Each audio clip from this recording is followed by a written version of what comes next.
Jelly now, paso, laag ni Kuya Jay using the glass.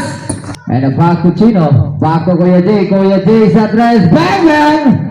Good ball for Reed. And now Hangul sa bola got the rebound and the pass to laag ni Kuya Jay going for the touchdown. And now Hangul sa bola got the ball and the pass to Kuya Jay. Reverse and a good for two. Pass to Hangul sa bola. Pass to laag ni Kuya Jay and a good for two. And now Payek, pass to Hangul sa bola to Kuya Jay for the 100 shot and a good for 2 points. Plateros intercepted by Chino.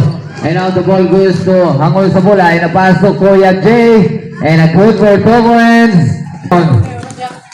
Domrod 6 minutes and 15. Kuya Jay and a good for 2 points. And now Hangul sa bola and a second to play and a pass to Kuya Jay and a good for 2 points by Kuya Jay.